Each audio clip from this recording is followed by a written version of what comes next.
بسم اللہ الرحمن الرحیم۔ جنگ احد میں فتح و شکست کا ایک تجزیہ۔ یہ ہے غزوہ احد اپنے تمام مراحل اور جملہ تفصیلات سمیت اس غزوے کے انجام کے بارے میں بڑی طویل بحثیں کی گئی ہیں کہ کیا اسے مسلمانوں کی شکست سے تعبیر کیا جائے یا نہیں۔ جہاں تک حقائق کا تعلق ہے تو اس میں شبہ نہیں کہ جنگ کے دوسرے راؤنڈ میں مشرکین کو برتری حاصل تھی اور میدان جنگ انہی کے ہاتھ تھا۔ جانی نقصان بھی مسلمانوں کا زیادہ ہوا اور زیادہ خوفناک شکل میں ہوا،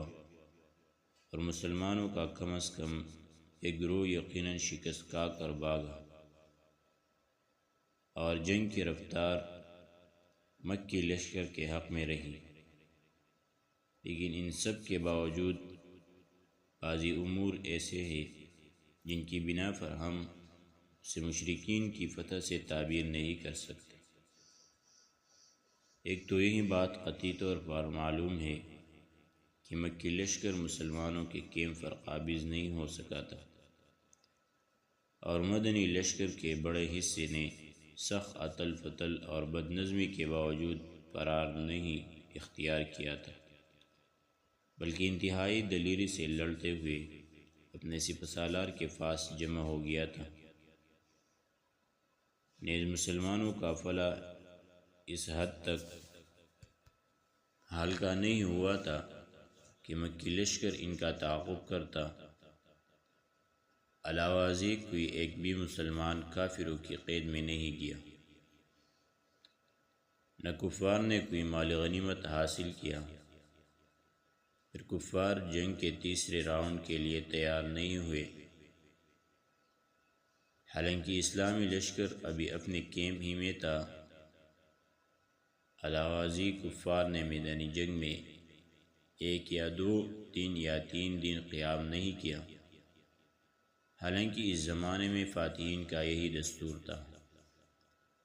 اور فتح کی یہ ایک نہایت ضروری علامت تھی، مگر کفار نے فوراً واپسی کی راہ اختیار کی اور مسلمانوں سے پہلے ہی میدان جنگ خالی کر لیا۔ نیز انہیں بچے قید کرنے اور مال لوٹنے کے لیے مدینے میں داخل ہونے کی جرأت نہ ہوئی،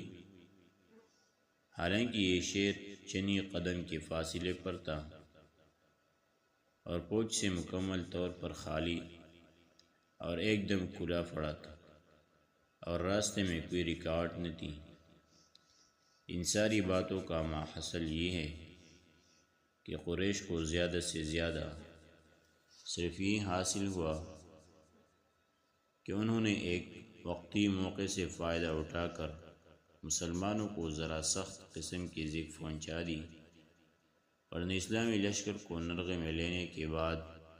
اسے کلی طور پر قتل یا قید کر لینے کا جو فائدہ انہیں جنگی نقطۂ نظر سے لازماً حاصل ہونا چاہیے تھا، اس میں وہ ناکام رہے، اور اسلامی لشکر قدری بڑے خسارے کے باوجود نرغہ توڑ کر نکل گیا، اور اس طرح کا خسارہ تو بہت سی دفعہ خود فاتحین کو برداشت کرنا پڑتا ہے۔ اس لیے اس معاملوں کو مشرکین کی فتح سے تعبیر نہیں کیا جا سکتا، بلکہ واپسی کے لیے ابو سفیان کے عجلت اس بات کی غماز ہے کہ اسے خطرہ تھا کہ اگر جنگ کا تیسرا دور شروع ہو گیا تو اس کا لشکر سخت تباہی اور شکست سے دوچار ہو جائے گا۔ اس بات کی مزید تائید ابو سفیان کے اس موقف سے ہوتی ہے جو اس نے غزوہ حمراء الاسد کے تئیں اختیار کیا تھا۔ ایسی صورت میں ہم اس غزوے کو کسی ایک فریق کی فتح اور دوسرے کی شکست سے تعبیر کرنے کے بجائے غیر فیصلہ کن جنگ کہہ سکتے ہیں، جس میں ہر فریق نے کامیابی اور خسارے سے اپنا اپنا حصہ حاصل کیا، پھر میدانی جنگ سے بھاگے بغیر اور اپنے کیمپ کو دشمن کے قبضے کے لیے چھوڑے بغیر لڑائی سے دامن کشی اختیار کر لی، اور غیر فیصلہ کن جنگ کہتے ہی اسی کو ہے، اسی جانب اللہ تعالیٰ کا اس ارشاد سے بھی اشارہ نکلتا ہے، وَلَا تَهِنُوا فِي ابْتِغَاءِ الْقَوْمِ إِن تَكُونُوا تَعْلَمُونَ فَإِنَّهُمْ يَعْلَمُونَ كَمَا تَعْلَمُونَ وَتَرْجُونَ مِنَ اللَّهِ مَا لَا يَرْجُونَ۔ قوم مشرکین کے تعاقب میں ڈلے نہ پڑو، اگر تم علم محسوس کر رہے ہو تو تمہاری ہی طرح وہ بھی علم محسوس کر رہے ہیں، اور تم لوگ اللہ سے اس چیز کی امید رکھتے ہوں جس کی وہ امید نہیں رکھتے۔ اس آیت میں اللہ تعالیٰ نے ضرر پہنچانے اور ضرر محسوس کرنے میں ایک لشکر کو دوسرے لشکر سے تشبیہ دی ہے۔ اس کا مفاد یہ ہے کہ دونوں فریق کے موقف متماثل تھے، اور دونوں فریق اس حالت میں واپس ہوئے تھے کہ کوئی بھی غالب نہ تھا۔ اس غزوے پر قرآن کا تبصرہ۔ بعد میں قرآن مجید نازل ہوا تو اس میں اس معرکے کے ایک ایک مرحلے پر روشنی ڈالی گئی، اور تبصرہ کرتے ہوئے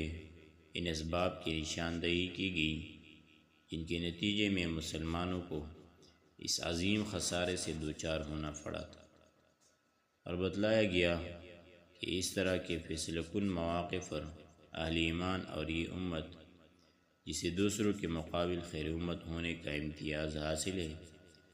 جن اونچے اور اہم مقاصد کے حصول کے لیے وجود میں لائی گئی ہے، ان کے لحاظ سے ابھی اہل ایمان کے مختلف گروہوں میں کیا کمزوریاں رہ گئی ہیں۔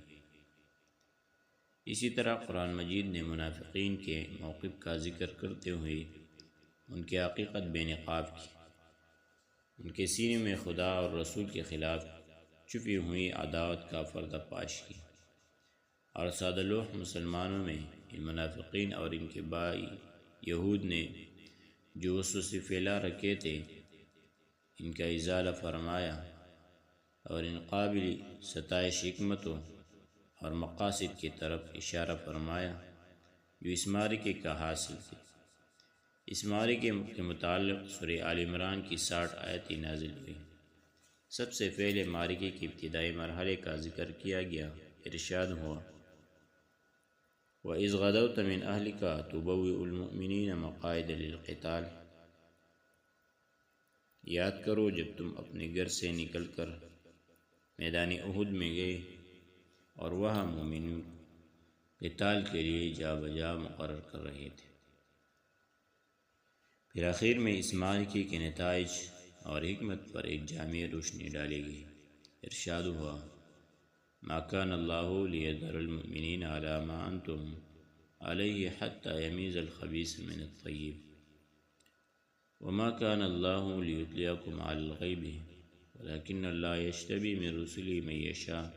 آمنوا بالله ورسله إن تؤمنوا وتتقوا فلكم أجر عظيم۔ ایسا نہیں ہو سکتا کہ اللہ مومنین کو اس حالت پر چھوڑ لیں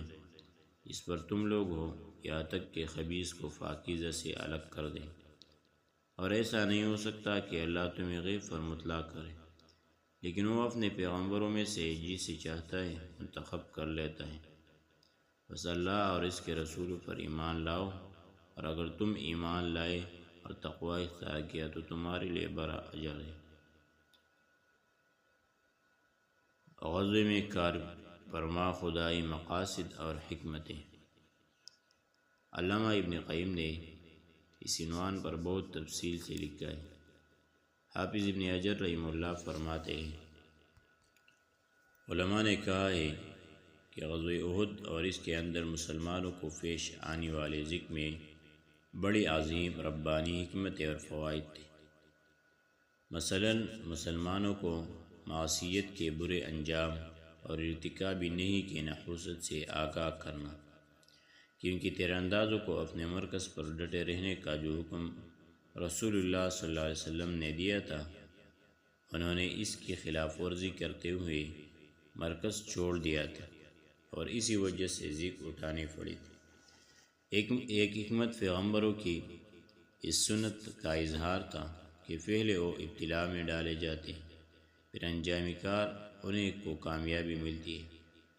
اور اس میں یہ حکمت پوشیدہ ہے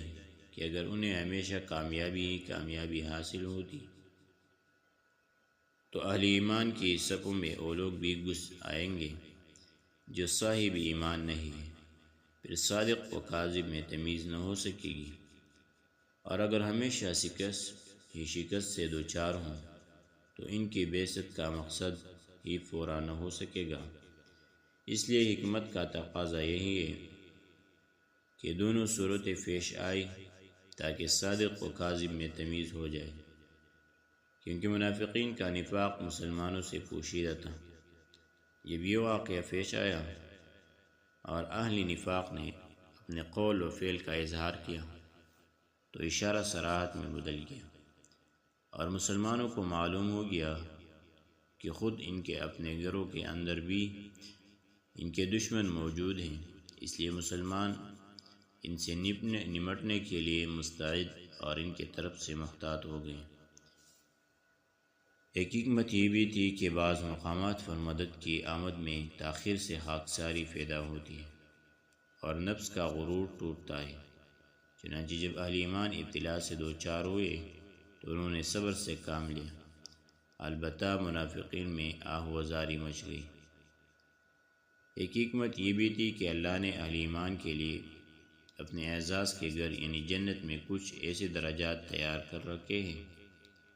جہاں تک ان کے اعمال کی رسائی نہیں ہوتی، لہذا ابتلاء و محن کے بھی کچھ اسباب مقرر فرما رکھے ہیں تاکہ ان کی وجہ سے ان درجات تک اہل ایمان کی رسائی ہو جائے۔ اور ایک حکمت یہ بھی تھی کہ شہادت اولیاء کرام کا اعلیٰ ترین مرتبہ ہے، لہذا یہ مرتبہ ان کے لیے مہیا فرما دیا گیا۔